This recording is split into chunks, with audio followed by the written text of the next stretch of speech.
Part 4 के start में हम लोग यहाँ पे लूकियो को देखते हैं, जो कि यहाँ पे तोवा से कह रहा था कि क्या आप यहाँ पे हीरो को बचाओगे नहीं। तोवा यहाँ पे हीरो की कंडीशन देख के काफी ज्यादा डर चुकी थी। वो यहाँ पे कहती कि हीरो को बचाना उसकी जिम्मेदारी है और वो इसलिए अपना क्राउन वापस यूज करने वाली थी। और यही चीज यहाँ पे लूकियो चाहता था ताकि तोवा यहाँ पे अपना क्राउन यूज करे। लेकिन उसी टाइम यहाँ पे हीरो काफी ज्यादा अनकंट्रोलेबल हो जाता है और चारों तरफ हमला करने लग जाता है, जिसकी वजह से वहाँ की जमीन टूट जाती है और तोवा नीचे गिरने लग जाती है। लेकिन सही टाइम पे यहाँ पे शोना और रिमरू आके इसे बचा लेते हैं। ऊपर से गिरते हुए पत्थरों को यहाँ पे शोना बचाती है और वो कहती है कि मैं सब संभाल लूंगी। उसी टाइम यहाँ पे बेनीमारू भी आ जाता है, जो कि यहाँ पे हीरो से फाइट करने लग जाता है। बेनीमारू कह रहा होता है कि तुम्हें क्या हो गया हीरो। हम लोग यहाँ पे हीरो को देखते हैं, जो कि कुछ भी सुनने के यहाँ पे हालात में लग नहीं रहा था। वो यहाँ पे बेनीमारू को बहुत ही तेज धक्का मारता है, जिससे बेनीमारू काफी ज्यादा पीछे जाके गिरता है। तभी यहाँ पे रिमरू की नजर लूकियो पे पड़ती है, जो कि नाच रहा होता है। और यहाँ पे लूकियो कह रहा होता है तुम ही होना स्लाइम जिसने मेरा पूरा प्लान बेकार करा था, मैं तुमको बाद में देखूंगा। वो वहाँ से भागने लग जाता है, तो रिमरू उसके पीछे करने के लिए उसके पीछे भागता है। हम देखते हैं लेकिन उसी टाइम यहाँ पे हीरो रिमरू के ऊपर हमला करने पड़ता है। लेकिन सही टाइम पे बेनीमारू हो जाता है और रिमरू को यहाँ पे डिफेंड कर लेता है। बेनीमारू यहाँ पे रिमरू से कहता है कि आप जाइए, मैं इसको संभाल लूंगा। जिसके बाद रिमरू यहाँ पे रंगा के ऊपर बैठ के लूकियो का पीछा करने लग जाता है। लूकियो यहाँ पे हंसते हुए कह रहा था तुम कितनी भी मेहनत कर लो तुम मुझे नहीं पकड़ पाओगे। लेकिन कुछ ही टाइम पे रंगा यहाँ पे लूकियो के काफी पास हो जाता है। अब ये चीज देख के लूकियो काफी गुस्सा हो जाता है और वो कहता है तुम बेवकूफ स्लाइम, मेरा कुछ नहीं बिगाड़ सकते। और वो यहाँ पे रिमरू के ऊपर हमला करने लग जाता है। ये हमले काफी डेंजरस होते हैं, लेकिन उसको रंगा काफी इजीली डॉज कर देता है। लूकियो यहाँ पे बहुत ज्यादा कॉन्फिडेंट होकर हंस रहा था, लेकिन जब उसे मालूम पड़ता है कि उसके ऊपर की जो कैप है वो रंगा ने खा ली है, तो वो गुस्से के मारे लाल हो जाता है। अब रिमरू उनका पीछा कर ही रहा होता है, तभी सोई यहाँ पे रिमरू से कॉन्टेक्ट करता है। वो बताता है कि उसने अपनी सारी आर्मी को चारों तरफ फैला दिया है, जिस साइड से भी यहाँ पे अगली आर्मी आ रही थी। रिमरू इन सबसे कहता है ध्यान रखना, तुम्हें यहाँ पे कम से कम नुकसान करना है और हो सके तो दूसरों को मत मारना, लेकिन अगर मारना पड़े तो मार भी देना। वो सबसे कहता है क्या तुम लोग तैयार हो, जिसे सब लोग यहाँ पे रिमरू को हाँ कहते हैं। अब हम लोग यहाँ पे एक लेडी को देखते हैं, जो कि यहाँ पे शांति के साथ चाय पी रही होती है। उसी टाइम उसके पीछे यहाँ पे डियाब्लो आ जाता है। वो बोलता है काफी दिनों बाद मिले वॉयलेट। अब वॉयलेट जब यहाँ पे डियाब्लो को देखती है तो वो बोलती है नॉर्ड तुम यहाँ पे क्यों आए हो। इस पे डियाब्लो कहता है नहीं नहीं बिल्कुल नहीं, मेरा नाम अब नॉर्ड नहीं डियाब्लो है। ये सुन के वॉयलेट कहती है कि तुमको नाम किसने दे दिया। डियाब्लो कह रहा था कहीं तुम्हें यहाँ पे जलन तो नहीं हो रही है मेरे से, क्योंकि मुझे नाम मिल गया है। वो यहाँ पे कहता है कि हम लोग इतने हजारों साल से जीते हुए आए हैं और अभी भी तुम्हारे पास कोई नाम नहीं है। वॉयलेट कहती है ये सारी बकवास बंद करो और बताओ तुम इस टाइम यहाँ पे क्यों आए हो। जिसमें डियाब्लो यहाँ पे सीधी बात करते हुए कहता है क्या तुमने यहाँ पे किंगडम और राजा के अंदर वो कर्स्ड ग्राउंड यहाँ पे दिया है, अगर हाँ तो उसे चुपचाप से वहाँ से हटा लो। जिसमें वॉयलेट कहती है कि हाँ मैंने दिया तो है, लेकिन मैं उसे हटा नहीं सकती क्योंकि वो किंगडम की फैमिली मेरी फेवरेट है। डियाब्लो कहता है तुम्हारे फेवरेट से क्या मतलब है और तुम ऐसा कर क्यों रही हो। जिसे वॉयलेट बताती है कि उसको ऐसा करने का कोई भी इंटेंशन नहीं था, बल्कि उन्हीं लोगों ने ऐसा करने के लिए कहा था। वो बताती है शायद से 10 साल पहले, नहीं बहुत 100 साल पहले वहाँ की क्वीन ने मुझे यहाँ पे बुलाया था और पता उसने क्या कहा कि मैं एक गॉडेस हूँ। वो बताती है कि उसकी क्वीन ने उससे ये मांग मांगी थी कि वो वहाँ के सारे लेक के पॉइजन को खत्म कर सके, और इसी बात पे एग्री करके यहाँ पे वॉयलेट ने उन्हें वो क्राउन दिया था। वॉयलेट बता रही होती है लेकिन ऐसे उनका एंटरटेनमेंट कैसे होता, इसलिए उसने बताया कि जैसे जैसे तुम इसकी पावर यूज करोगे तुम्हारे ऊपर कर्ज लगता जाएगा। वॉयलेट क्वीन को ये भी बताती है कि ये तुम्हारे पूरे पूरे आने वाली पीढ़ियों पे भी मिलेगा। क्वीन इस क्राउन को एक्सेप्ट करते हुए कहती है मुझे पूरा यकीन है कि मेरे आने वाले जितने भी पीढ़ी होंगी वो भी अपने लोगों को बचाने के लिए ये बलिदान जरूर देंगे। और कुछ इस तरह से क्वीन को यहाँ पे क्राउन मिला था वॉयलेट के द्वारा। वॉयलेट कहती है हालांकि उनके ऊपर जो कर्ज था वो तभी तक था जब वो उसे यूज करते हैं, तो मैंने कुछ गलत नहीं करा। जिस पे यहाँ पे डियाब्लो गुस्से के साथ कहता है तो फिर तुमने ये फैसला करके तुम उनके पूरे पूरे पानी को पॉइजन कर दोगी ताकि वो उसका यूज करते रहे। इससे वॉयलेट यहाँ पे गुस्सा होते कहती है कि तुम कहना क्या चाहते हो, मैंने ऐसा कुछ भी नहीं करा। डियाब्लो कहता है जो सच है वो मुझे मालूम है, उसके पीछे तुम्हारा ही हाथ है। वॉयलेट उसके ऊपर सामान फेंक के मारती है, लेकिन वो सामान यहाँ पे डियाब्लो के आर पार निकल जाता है। डियाब्लो कहता है अच्छा होगा अगर तुम उस पॉइजन को और उस कर्ज को यहाँ से चुपचाप से हटा लो। जिससे वॉयलेट कहती है कि मैं तुम्हारी ये बकवास सी बात क्यों मानूं। तो डियाब्लो से जवाब देता है मैं इतनी दूर से आया और तुमसे इतनी पोलाइट भाषा में बात कर रहा हूँ, इतना काफी नहीं है। जिससे वॉयलेट गुस्सा होते कहती है मुझे लगता है कि तुम्हारी भाषा पे पोलाइट थी और मैं ये कभी नहीं मानूंगी। हम देते हैं चारों तरफ का यहाँ पे एनवायरमेंट ही चेंज हो जाता है। डियाब्लो बता रहा था कि उसको यहाँ पे अपनी पावर से यूज नहीं करना था, लेकिन शायद से अब उसे यूज करनी पड़ेगी। वॉयलेट भी अपनी पावर बनाते हुए कहती है शायद से तुमने सही कहा, अब तैयार हो जाओ मरने के लिए। वॉयलेट यहाँ पे अपने डेविल विंग्स को निकाल के यहाँ पे डियाब्लो के ऊपर अटैक करती है। डियाब्लो भी अपने यहाँ पे डेविल फॉर्म को लेते हुए कहता है शायद से हम दोनों की सोच यहाँ पे मिलती जुलती है, हम दोनों को ही लड़ाई पसंद है। हम देते हैं कि वॉयलेट यहाँ पे डियाब्लो पे अटैक करती है, लेकिन डियाब्लो बड़ी ही फुर्ती से उसे डॉज कर देता है। वो यहाँ पे वॉयलेट के काफी ज्यादा करीब आ जाता है। हालांकि वॉयलेट का एक भी मूव उसे लग नहीं रहा था। इनकी स्पीड बहुत ज्यादा इनक्रेडिबल होती है, जो कि हम लोग इस सीन में देख ही सकते हैं। अब वॉयलेट एक बार भी अपने सारे मूव्स को अटैक करती है। फिलहाल सीन शिफ्ट होता है और हम लोग यहाँ पे शॉन को देखते हैं, जो कि यहाँ पे आर्मी से फाइट कर रही थी। तो पूछ रही होती है कि तुम लोग का मेन बॉस कहाँ पे है, तुम लोग हरा के मुझे मजा नहीं आया। तभी हम इनके सामने देखते हैं कोई बहुत ही पावरफुल बंदा शॉन के सामने खड़ा था। वॉयलेट यहाँ पे एक जगह छुप के कह रही थी सच में तुमने मुझे गुस्सा दिला दिया, आखिर तुम्हारे पास इतनी पावर आई कहाँ से। डियाब्लो यहाँ पे हंसते हुए कह रहा था मैं तो तुम्हारे हिसाब से पावर यूज कर रहा हूँ, अपनी असली पावर तो मैंने दिखाई भी नहीं है। वॉयलेट वहाँ से बाहर निकलते हुए कहती है अब तुमने मुझे सच में गुस्सा दिला दिया है, अब मैं तुम्हें मार ही दूंगी। और वो एक बार में पता नहीं कोई मूव करती है, जो कि यहाँ पे डियाब्लो भी देख नहीं पाता। हम देखते हैं कि वॉयलेट यहाँ पे अपने स्पेशल मूव से डियाब्लो को चारों तरफ से बांध लेती है।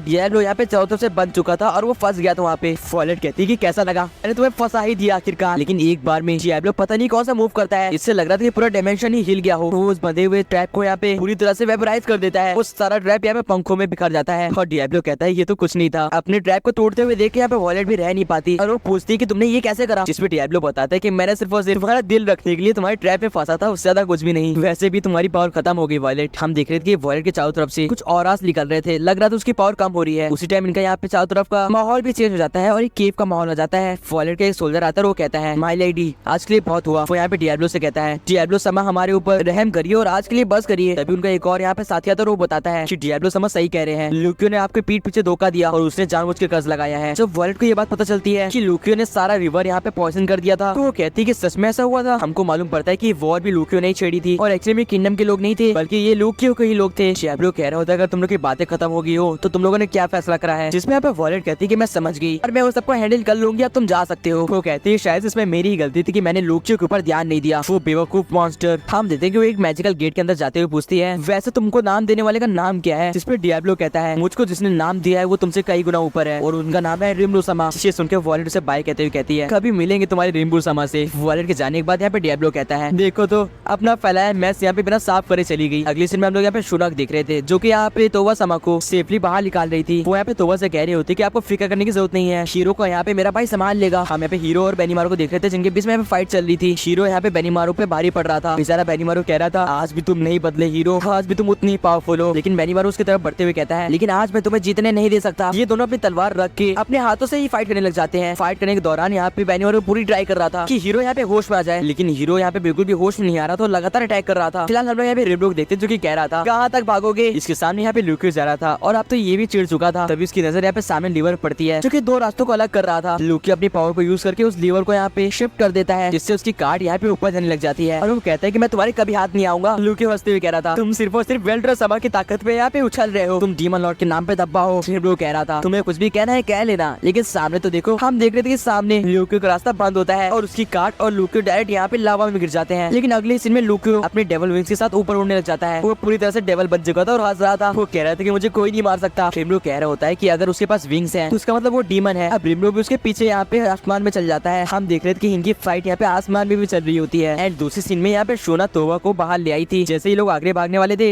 इनके सामने हीरो और बेनीमारू आ जाते हैं। हीरो यहाँ पे विलेज की तरफ बढ़ रहा था और बेनीमारू इन दोनों से कहता है तुम लोग अभी सेफ प्लेस पे छुप जाओ, बाकी हम संभाल लेंगे। हीरो यहाँ पे पूरी पावर के साथ टाउन को तबाह करते हुए आगे बढ़ रहा था और उसके पीछे बेनीमारू भागते हुए आ रहा था और कह रहा था अगर ये और आगे गया तो और दबाई बचा देगा। फिलहाल यहाँ पे रिम्बू कह रहा था अब तुम कहीं और भाग भी नहीं सकते, क्या करोगे अब तुम। लूकियो कह रहा था कि मैं तुम्हारे सामने कभी भी नहीं आने वाला हूँ, मेरी पावर तुमसे कई गुना ज्यादा है। वो यहाँ पे रिम्बू पे अटैक करता है, लेकिन रिम्बू वहाँ से बिना हिले ही उस अटैक को खत्म कर देता है। उसी टाइम वहाँ पे डॉक्टर भी आ जाता है और ये क्या, ये भी एक डीमन था। ये देख के रिम्बू कहता है मुझे लगा ये था कि तुम भी मिले हो उनके साथ, क्योंकि तुम्हारे ट्रीटमेंट के बाद भी कुछ असर नहीं पड़ रहा था। रंगा यहाँ पे रिम्बू से कहता है कि वो यहाँ पे डॉक्टर को संभाल लेगा। जिसके बाद रिम्बू अपनी टेबल विंग्स निकालता है और वो रंगा को भेज देता है डॉक्टर को संभालने के लिए। ये बंदा कह रहा था कि तुम जैसा वुल्फ मुझे कभी हरा नहीं सकता, लेकिन अगले सीन में रंगा अपनी ब्लैक थंडर यूज करता है और उसे वहीं पे खत्म कर देता है। रिम्बू कह रहा था शायद से तुम्हारा दोस्त मेरे रंगा के बराबर ही नहीं कर सका। रिम्बू यहाँ पे लूकियो से कहता है तो क्या कहते हो एक 1-on-1 फाइट कर ली जाए। लूकियो कह रहा था मैं तुम्हें दिखा दूंगा कि मैं तुमसे ज्यादा पावरफुल हूँ। यहाँ पे हम देखते हैं कि रिम्बू अपनी स्वॉर्ड निकाल लेता है और लूकियो भी स्वॉर्ड फाइट करने वाला था। लूकियो उसके ऊपर अभी स्वॉर्ड से अटैक करता है, लेकिन रिम्बू वहाँ से हिलता तक नहीं है। वो उसके वहीं पे खड़े खड़े उसके स्वॉर्ड्स को डॉज कर रहा था। उसके ठीक नीचे यहाँ पे हीरो और बेनीमारू की फाइट चल रही थी। एट दी एंड यहाँ पे रिम्बू लूकियो के गले पे स्वॉर्ड रख देता है। रिम्बू यहाँ पे कहता है कि मुझे लगता है कि तुम्हें मालूम पड़ ही गया होगा कि तुम हारने वाले हो, तुम मरने के लिए तैयार हो जाओ। लेकिन यहाँ पे लूकियो घरबाते हुए कहता है मुझे मेरी माई लेडी कभी मरने नहीं देंगी। हाँ बिल्कुल सही, तुम्हें पता नहीं है वो तुमसे 1000 गुना ज्यादा पावरफुल है। बेकार लाइन। उसी टाइम यहाँ पे हेवन से आवाज आती है जो कि वॉयलेट की थी और वो लूकियो से कह रही थी तुमने ये क्या करा। वहाँ से चिल्लाते हुए कह रही थी अगर मैं गलत नहीं हूँ तो तुमने यहाँ पे लेग्स में पॉइजन फैलाया। क्यों लूकियो। वॉयलेट यहाँ पे चिल्लाते हुए कह रही थी मैंने तुमसे आखिर कब कहा कि तुम्हें यहाँ पे पानी में पॉइजन मिलाना है, जवाब दो। बेचारे रिम्बू को ये सारी बातें सुनाई नहीं दे रही थी। वो कह रहा था कि किससे बातें कर रहा है। लूकियो यहाँ पे गिड़गिड़ाते हुए कहता है लेकिन मुझे लगा आपको जब भी क्वीन यहाँ पे सफर करती है आपको यहाँ पे खुशी मिलती है, जिसे वॉयलेट सख्त मना कर देती है। और ये सुनकर तो लूकियो का मुंह खुला का खुला रह जाता है। रिम्बू कहता है शायद तुम्हारे यहाँ पे लीडर ने तुम्हें ठुकरा दिया, अब क्या कहते हो। मेरे पास ज्यादा टाइम नहीं बचा है, जल्दी फैसला करो तुम्हें क्या करना है। लूकियो तभी एक और यहाँ पे क्रिस्टल ऑर्ब निकालता है और उसे खा लेता है। वो कह रहा होता है कि अब मुझे कोई नहीं रोक सकता, मैं एक डीमन लॉर्ड के 2 गुना ज्यादा पावरफुल बन सकता हूँ। वो अपने सारे साथियों के यहाँ पे पावर्स को निचोड़ लेता है। इसको देख के यहाँ पे रिम्बू पे हैरान दिख रहा था क्योंकि उसने पहली बार इसे कुछ देखा था। इस नजारे को नीचे से सुना और तोबा भी देख रहे होते हैं। और गाइस पार्ट 4 यहीं पे एंड हो जाता है। पार्ट 5 बहुत जल्दी आएगा जो कि लास्ट पार्ट होगा, तो उसके लिए सब्सक्राइब कर देना एंड कमेंट बताओ ये पार्ट आप लोगों को कैसा लगा। बाकी मैं मिलता हूँ नेक्स्ट वीडियो में। Till then bye.